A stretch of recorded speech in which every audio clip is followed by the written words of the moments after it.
o desafio de Maceió. Nascido no Rio, mas com raízes em Alagoas e educado em Brasília, Fernando Collor pertenceu nos anos 70 à geração dos chamados Filhos do Poder. Em 79, durante a ditadura militar, recebe a prefeitura de Maceió, depois de uma série de acordos conduzidos pelo pai, o senador Arnon de Mello. Ambicioso, Collor quer vencer também nas urnas e começa a investir na imagem de rebelde. É um grito de uma geração que está se rebelando contra alguns fatos que aí estão e que devem ser reformulados. A imagem de inconformismo funciona. Collor fica na prefeitura de Maceió até 83. Depois se elege deputado federal pelo PDS de 83 a 86. Muda para o PMDB e se torna governador de Alagoas de 87 a 89.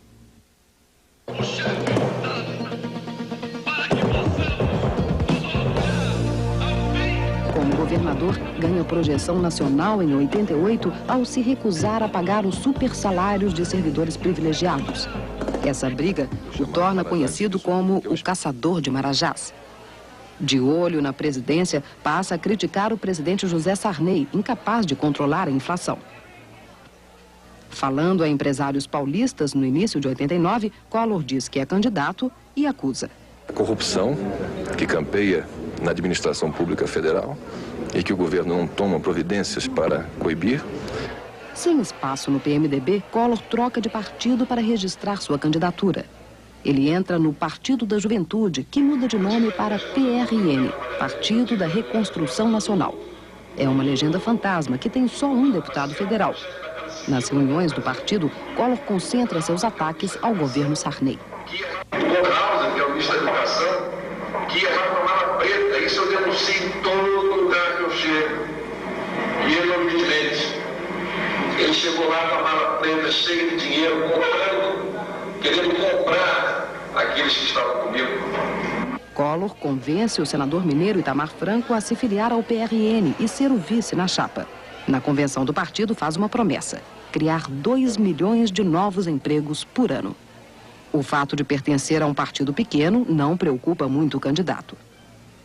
Essa eleição presidencial, ela é carregada de ineditismos. É a primeira eleição em 30 anos, é a primeira eleição solteira, é a primeira eleição num sistema de 2 turnos, é a primeira eleição em que teremos a participação da informática e também da mídia eletrônica, e é a primeira eleição em que 80% dos eleitores comparecerão às urnas sem nunca antes terem votado para presidente da República. Quer dizer, então, tudo isso faz com que a estrutura partidária não vá definir, como no passado definia, a eleição dos candidatos que saiam patrocinados por partidos com a estrutura partidária maior do que a dos outros. A sede da campanha é instalada num prédio de 4 andares, cedido por um empresário amigo de Collor. O candidato começa a ter dificuldade em explicar a origem do dinheiro e também a participação do empresário alagoano Paulo César Farias na campanha. O Paulo César é um dos amigos que tenho e que vem participando de uma maneira inteiramente desassombrada, né, do processo eleitoral. A ele não cabe nenhuma função específica. Collor começa mal nas pesquisas eleitorais, mas sobe aos poucos na medida em que aprofunda os ataques a Sarney. Num gesto teatral, o candidato entrega ao ministro da Justiça, Oscar Dias Correia, 11 pastas com denúncias de corrupção no governo Sarney, mas recebe o troco. O ministro lhe apresenta 2 volumes com acusações de irregularidades praticadas por Collor na prefeitura de Maceió e no governo de Alagoas. Entre elas, a nomeação de 6.000 funcionários sem concurso e um acordo ilegal com os usineiros. Collor se recusa a pegar o dossiê. Eu sou adversário e inimigo desse governo. A briga vai para o horário eleitoral. Gostaria de tratar o senhor José Sarney com elegância e respeito.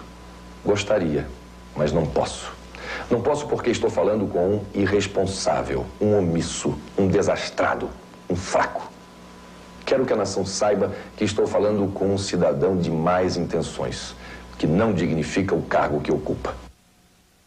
Que não faria no poder quem não respeita simples candidato à presidência da República.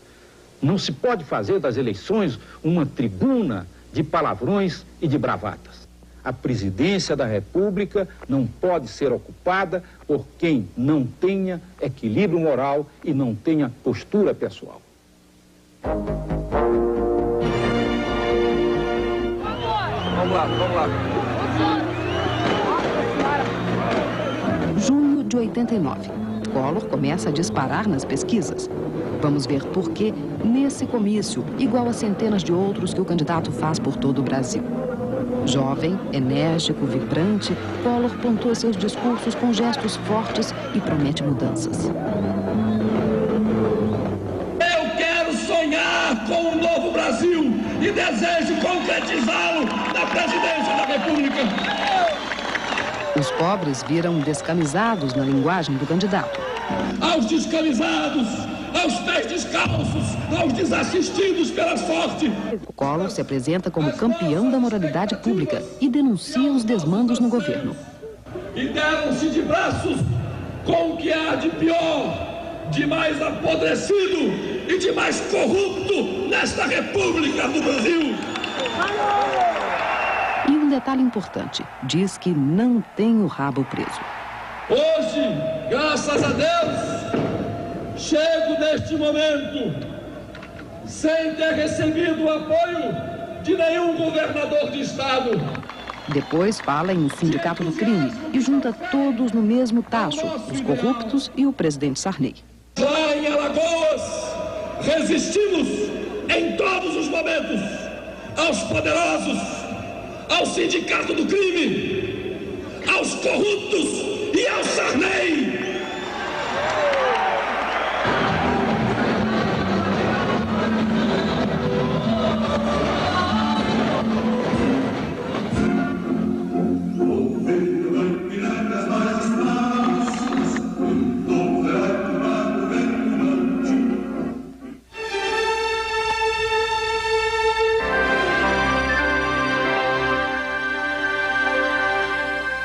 Manhã de 26 de abril de 1500, poucos dias após o descobrimento, foi realizado num altar improvisado, na beira da praia, a primeira missa em território brasileiro, pelo Frei Henrique Soares Coimbra.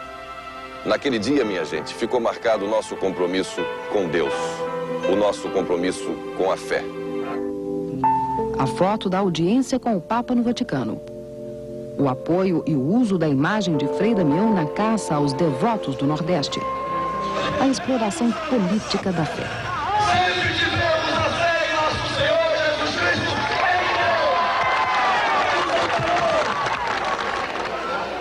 A igreja está atenta e o cardeal de São Paulo, Dom Paulo Evaristo Arnes, não se deixa fotografar na visita do candidato à sua casa. Depois do encontro, Collor diz que não vai participar de debates no primeiro turno. Mesmo com risco de ser chamado de fujão? Agora, doutor Fernando, se o senhor estivesse mal colocado nas pesquisas, o senhor participaria dos debates? Veja bem, tudo isso tem que obedecer a uma determinação do que interessa a candidatura. No centro do Roda Viva da TV Cultura, diz que sua campanha não tem o apoio de qualquer governador, nem de empresários ou banqueiros. Eu alcancei a liderança das pesquisas, mercê naturalmente do entendimento que existe entre a sociedade civil e a minha mensagem, e sem apoio de nenhuma dessas estruturas tradicionais. Sob o olhar atento desta jovem assessora chamada Zélia, o candidato promete que vai colocar os corruptos na cadeia. A corrupção, ela sempre vem associada à impunidade. E o que é impunidade? A impunidade é a certeza que o corrupto ou delinquente tem de que, cometido o ato delituoso ou mesmo o ato de corrupção, nada vai lhe acontecer, porque haverá sempre alguém na estrutura do poder a lhe proteger, a lhe colocar as mãos em cima e impedir que a justiça faça justiça, que coloque atrás das grades.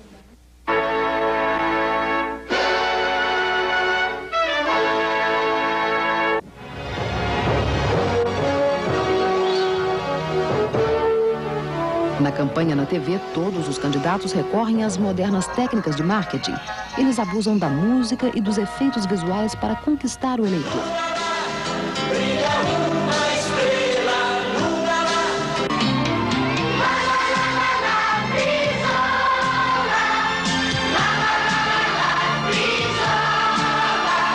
Isso é a força que vem com o povo, é o nosso guerreiro pra luta de turno das eleições se realiza no dia 15 de novembro de 89 e Collor confirma seu amplo favoritismo. O candidato do PT, Luiz Inácio Lula da Silva, que estava equilibrado com Leonel Brizola do PDT, consegue o segundo lugar e é o adversário de Collor no segundo turno. Agora, a luta se torna ideológica, esquerda versus direita, e o debate entre os candidatos passa a ter importância decisiva.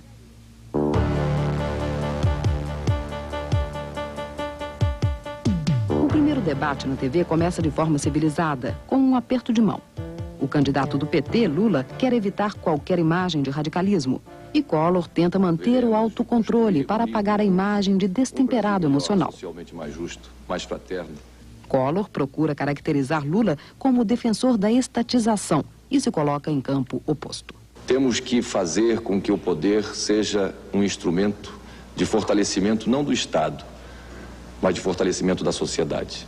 A nossa campanha defendeu durante todo o período uma sociedade avançada, um socialismo democrático.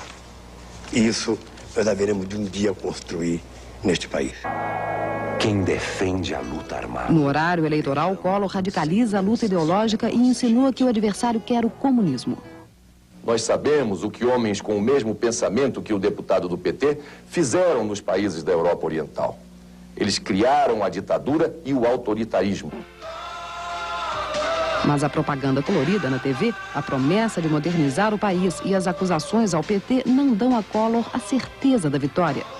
Obcecado pela ideia de ser presidente, ele exibe no horário eleitoral a enfermeira Miriam Cordeiro, ex-namorada de Lula. Faltam apenas 5 dias para as eleições e Miriam acusa o candidato do PT de lhe ter pedido para fazer um aborto da filha Lurian. Eu não posso, em momento algum, apoiar um homem que acabou com a minha vida.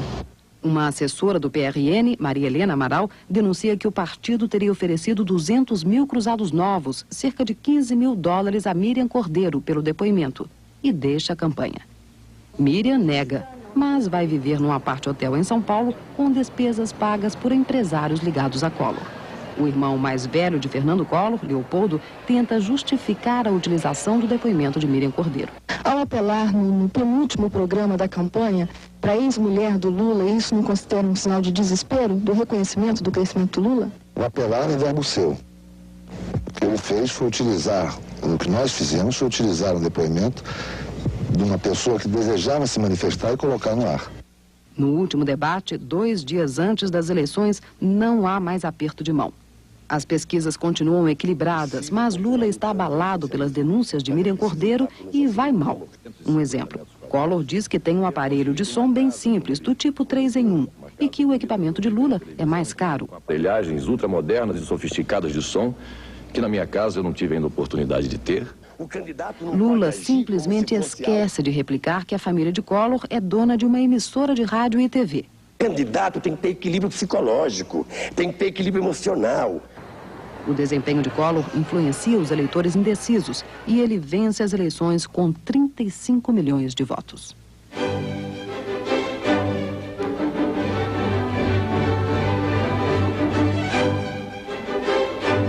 Em janeiro de 90, Collor começa a montar a equipe de transição no chamado bolo de noiva. Zélia, cotada para o Ministério da Economia, prepara o plano econômico e garante: não haverá congelamento de preços e salários. E chega a hora do jovem presidente eleito se mostrar ao mundo. A viagem de 20 dias por 12 países começa pelos Estados Unidos. Collor cai nas boas graças do presidente George Bush, que apoia suas ideias modernizantes. Em Moscou, Collor é recebido no Kremlin por Mikhail Gorbachev, líder de um império que começa a se desintegrar. Gorbachev, durante o encontro, nega que esteja pensando em renunciar. E as imagens vão para o horário nobre das TVs de todos os continentes. Em Londres, Collor aperta a mão da Dama de Ferro, a então primeira-ministra Margaret Thatcher. Na visita à Itália, se encontra com o dono da Fiat em Turim e diz que os carros brasileiros são verdadeiras carroças. Em Tóquio, Collor impressiona os japoneses por seu tipo físico e sua juventude. Zélia e o embaixador Marcos Coimbra, cunhado de Collor, são a comitiva. O beijo em Rosane demonstra a harmonia do casal.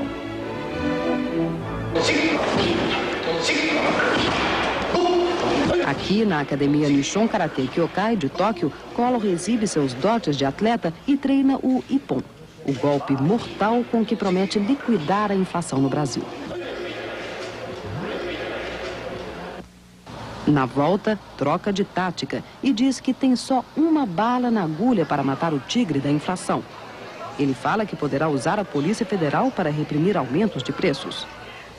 Eu estarei declarando o meu governo em estado de guerra contra a inflação, contra os sonegadores, contra os atravessadores e contra os especuladores.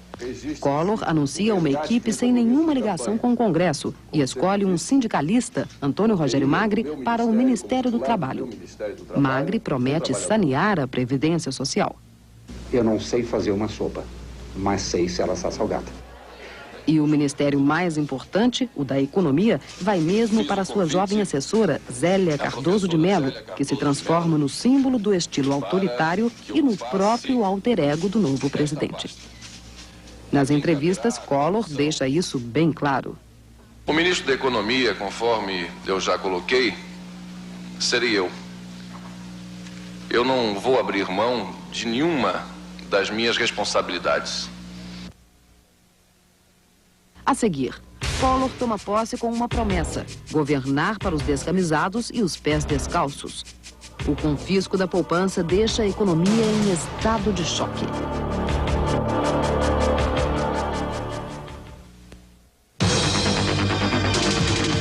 Cultura e você, um encontro que sempre dá certo. O melhor do esporte no Brasil e no mundo. Debates especiais, a retrospectiva do ano.